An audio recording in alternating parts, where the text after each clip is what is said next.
Okay, here's the last section on the syllabus. In addition to my regular 4-day late pass that gives anybody 4 extra days upon request, and to request it, just send me an email, and that's the way that I need to get it. So you need to ask for the late pass by email. You can't text me or ask me in the hallway. I need the email. That's how I track how many you've requested. So do ask for those late passes by email. A second kind of late pass that you can request is the Writing Center late pass. Occasionally, I get students in class who could use some extra time to work on their writing.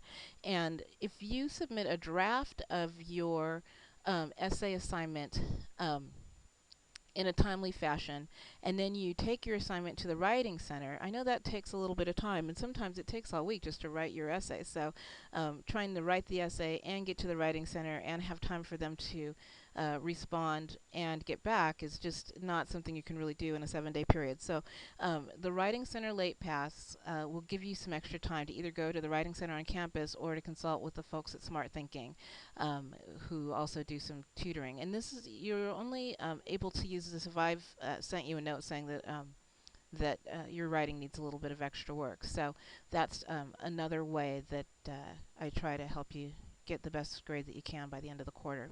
So Writing Center late passes.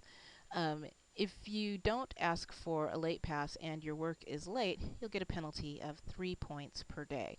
But you can submit late work all the way through the end of the quarter.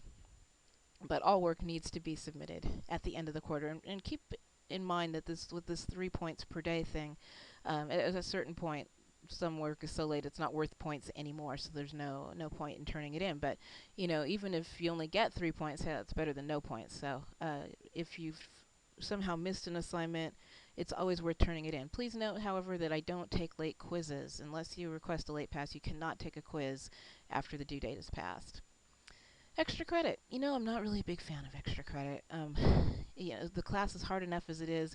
Finding time to do extra credit assignments for you and finding time to grade extra credit assignments for me is just really not something I care to engage in. So generally, we don't have extra credit, except for in a couple of places, and one of them is the discussion board. You can earn up to 5 additional points each week on the discussion board, and that adds up quickly. So I think I already mentioned this when we were talking about the discussion board. So just know that respond more than you have to. Those points do add up.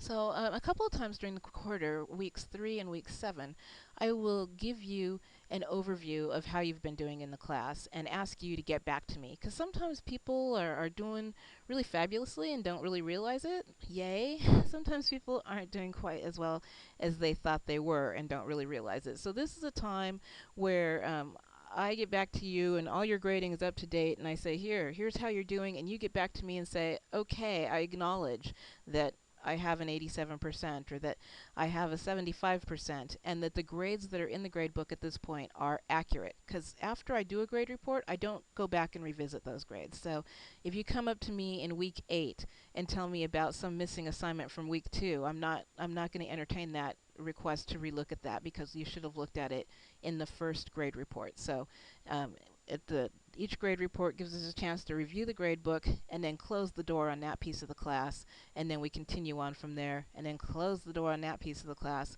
and continue on to the end. So this makes sure that once we get to the end of the quarter, there's not a lot of messiness about, what is the grade? Everybody knows by the end everything's nice and clear.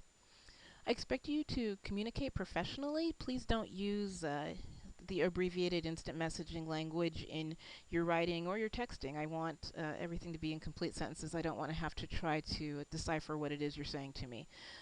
Just take for the fact that you have an old lady for your teacher, and I just want things to be in plain standard English. Tech support. Sometimes you might have trouble with Angel if that comes up. Angel is, you can get help from the Presidium Help Desk. There's information here.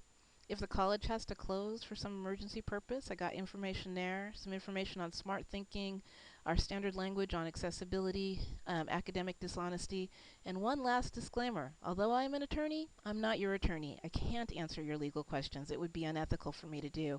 And but if you have a legal problem, I'm happy to refer you to some resources. So that's everything for your syllabus.